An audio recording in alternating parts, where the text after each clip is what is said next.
ETF index mutual funds నేర్చుకుని stock మార్కెట్లో రాణించాలనుకుంటున్నారా? వెంటనే ఈ నెంబర్కి కాల్ చేయండి. కార్తీక మాసం అంటే ఏమిటో ఆరోగ్య మాసం.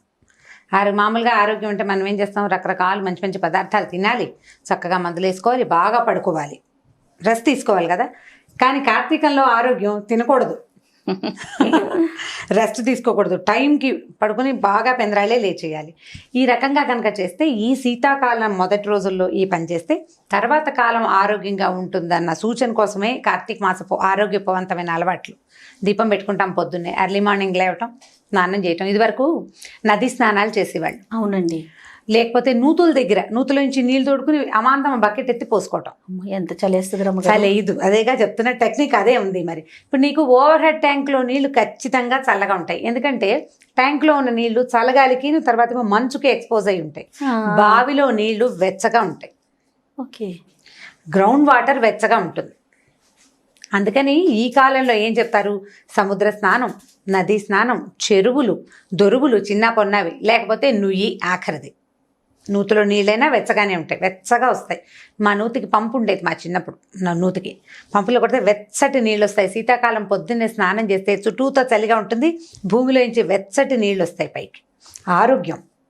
చల్లటి నీళ్ళు నువ్వు ట్యాంక్ వాటర్ పోసుకుంటే నిజంగానే చలిస్తుంది. మనం ట్యాంక్ వాటరే పోసుకుంటున్నాం అనుకోండి, ఆరోగ్య రీత్యా కొద్దిగా గోరువెచ్చటి నీళ్ళు, వేడి నీళ్ళు గీజర్ ఆన్ చేసుకుని పోసుకోకుండా కొంచెం మరీ చల్లగా ఐస్ కోల్డ్గా కాకుండా ఐస్ కోల్డ్ నీళ్ళు పోసుకుంటే జబ్బు చేస్తుంది. అవునండి. బయటికి వెళ్ళి స్నానాలు చేసే అవకాశం లేని వాళ్ళు తప్పకుండా ఇంట్లోనే ఏదో స్నానం చేస్తాము. ఒక మాట కార్తీక దామోదరుని తలుచుకుని, నాయన ఈ జన్మకి ఇదే, ఈ సంవత్సరానికి ఇది, వచ్చే సంవత్సరం కుదిరితే నది స్నానం, ప్రతి నెల ప్రతి సంవత్సరం నేను ఇదే అనుకుంటాను. వచ్చే సంవత్సరం ఏదైనా నది స్నానం ఒక్కసారైనా చేస్తాను అని. కుదిరితే కుదురుతుంది, లేకపోతే లేదు. ఏ కృష్ణకో గోదావరికో వెళ్ళగలిగే అవకాశం వచ్చిందనుకో చేసేస్తాం, రాలేదనుకో ఇక ఇదే కడిపే కైలాసం, కానీ ఇల్లే వైకుంఠం అని అలాగే చెప్పుకుంటాం అనమాట. ఈ పొద్దున్నే స్నానం, తర్వాత ఏమో సోమవారాలు ఉపవాసం ఉంటాం, పగలు ఉపవాసం చేసి రాత్రి భోజనం చేస్తాం. ఏకాదశిలో రోజంతా ఉపవాసం ఉంటాం, ద్వాదశి నాడు పారణ చేస్తాం. ద్వాదశి మధ్యాహ్నం నిద్రపోకూడదు, అదొక నియమం. ఈ కార్తీక మాసంలో కూడా పగళ్ళు పడుకోకూడదు, నక్తాలు చేస్తాం. కార్తీక నక్తాలు అంటే పగలల్లా ఉపవాసం ఉండి ప్రతిరోజు చుక్కలు చూసాక భోజనం చేయటం. చుక్క చూసి భోజనం చేస్తాం. ఈ చుక్క చూసి భోజనం చేసే వాళ్ళు మధ్యాహ్నం భోజనం చేయలేదు కదా అని రెస్ట్ తీసుకుని నిద్రపోకూడదు, నిద్రించకూడదు.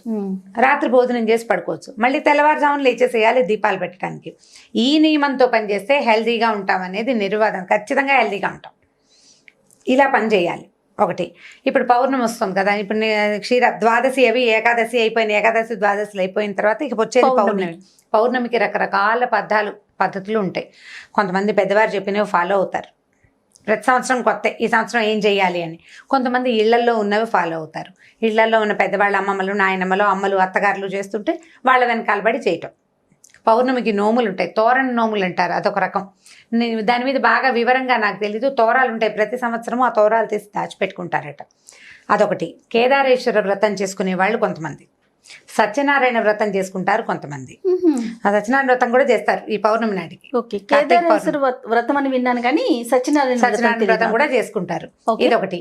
అక్కడి నుంచి లేకపోతే మనం ఏం చేస్తాము, 365 ఒత్తులు వెలిగించుకోవడం. సంవత్సరం అంతా వెలిగించకపోయినా, లేకపోతే ఇబ్బంది రోజుల్లో వెలిగించకపోయినా ఆ దోషం పోవటానికి భార్యకు ఒక 365, భర్తకు ఒక 365 వెలిగించాలని, ఇవి రెండు వెలిగించి పెట్టుకోవటం.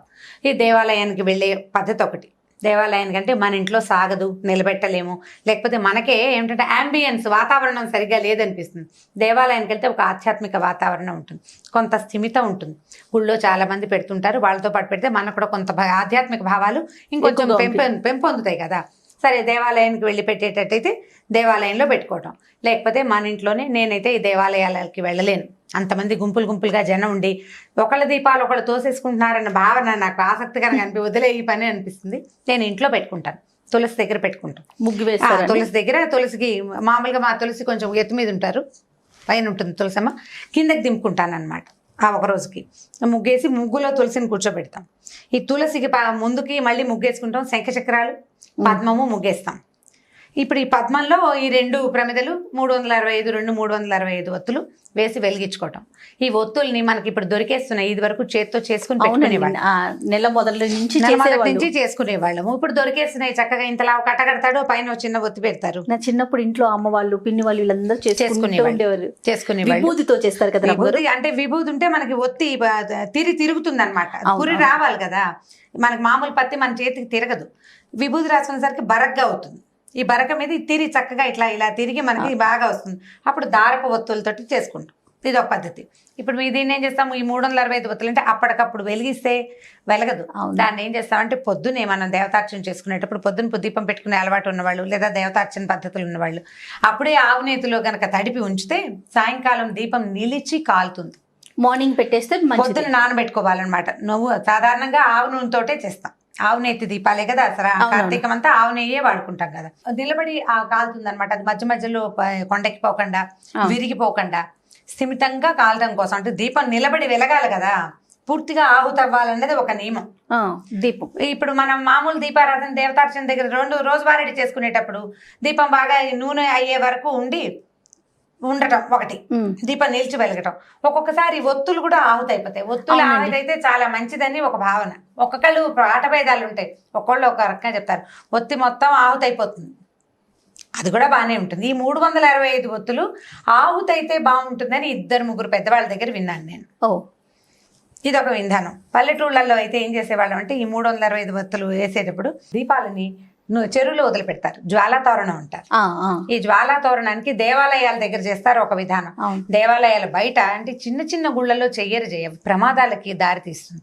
పెద్ద ప్రాంగణాలు ఉండే దేవాలయాల దగ్గర ముఖద్వారం దగ్గర ఏం చేస్తారంటే గడ్డితో తోరణం ఏర్పరుస్తారు. ఈ సాయంకాల అర్చన అయిన తర్వాత అది వెలిగిస్తారనమాట. ఈ తోరణం ఈ స్వామిని ఊరేగింపుకి తీసుకొస్తారు శివాలయాల్లో నుంచి. ఆయన బయటకు వస్తాడు, ఆ జ్వాలా తోరణం కింద నుంచి స్వామి లోపలికి వెళ్తాడు. ఆయనతో పాటు ఆ తోరణం కింద నుంచి మనం వెళ్తే గనక చాలా గ్రహ పీడలు అవి తొలుగుతాయని ఒక నమ్మకం. గడ్డి తోరణానికి ఏమైనా ప్రత్యేకమైన కథ ఉందా రమ్మగారు? ఇవి తెలియదు, అట్లాగే చెప్తారు జ్వాలా తోరణం అని. కానీ చిన్నప్పున్న దేవాలయాల్లో ఇది పెట్టుకోరు.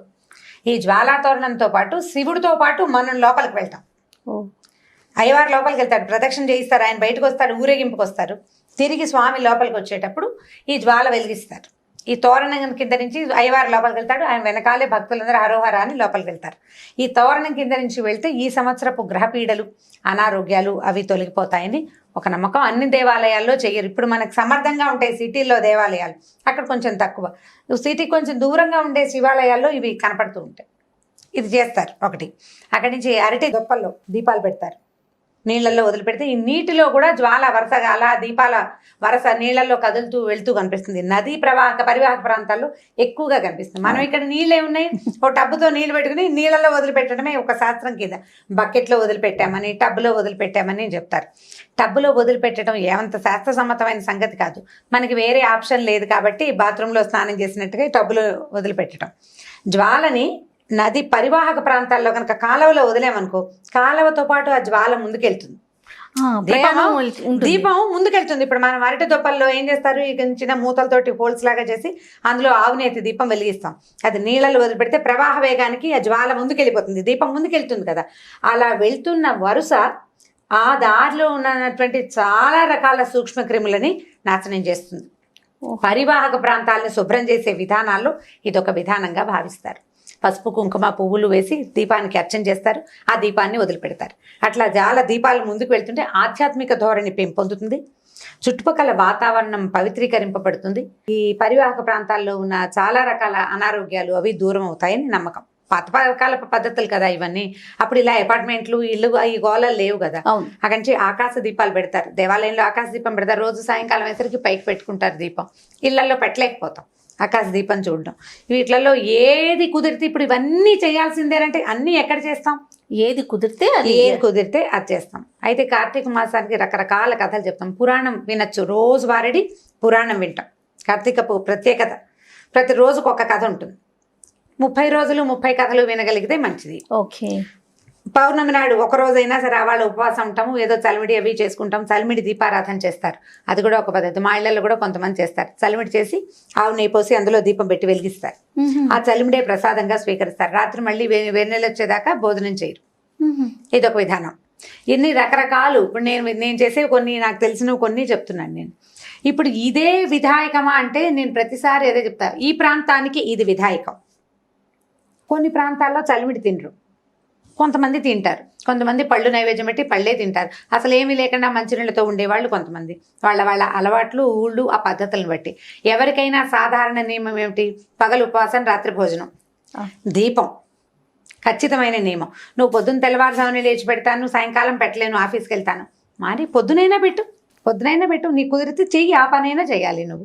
ఇది రెండు రకాలు. పొద్దున సాయంత్రం 2 దీపాలు పెట్టగలిగి ఇళ్లలో ఉండి అవకాశం ఉన్నవాళ్ళు చక్కగా సాయంకాలం కూడా సంధ్య దీపం పెట్టుకుంటే అవన్నీ ఆరోగ్యానికి మంచివి. మనకి ఏంటంటే భగవంతుని చేరడానికి మనం ఎన్నుకున్న రకరకాల మార్గాల్లో ఇది ఒక మార్గం. కార్తీకం చాలా ప్రత్యేకమైన మాసంగా చెప్తాం కదా. పౌర్ణమి నాడు ఇన్ని రకాలు చేస్తాం. 365 ఒత్తులు వెలిగించుకోవటం. నాకు ఇంకొక విధానం ఉంది. ఒక పెద్ద ఆవిడ ఒకసారి చెప్పారు, మామూలుగా ఈ పౌర్ణమి రోజుల్లో పూర్ణచంద్రుడు కనపడతాడు మనకి కదా, ప్రతి చోట ప్రతి ప్రాంతాల్లోనూ చంద్రుడు కనిపిస్తాడు. ఈ చంద్రుడిలో లలితాదేవిని భావన చేసి శ్రీ లలిత చదువుకుని లలితా సహస్రనామం చదువుకుని వెండి పళ్ళెంలో కానీ వెండి గిన్నెలో కానీ పాలతోటి పాయసం చేసి పాయసాన్ని నివేదన చేసి స్వీకరించమంటారు. ఓహో. పౌర్ణమి నాడు గనక ఇట్లా లలిత పారాయణ చేస్తే అది కామ్యమని, కోరిన కోరికలు సిద్ధిస్తాయని, మనశ్శాంతి దొరుకుతుందని చెప్తారు. చంద్రుడు మనఃకారకుడు. మనం మామూలుగా పౌర్ణమి రోజుల్లో సముద్రానికి ఆటుపోట్లు ఎక్కువ అవుతాయి కదా. అవునండి. అందుకని చీకటి పడ్డాక వెళ్ళకూడదంటారు.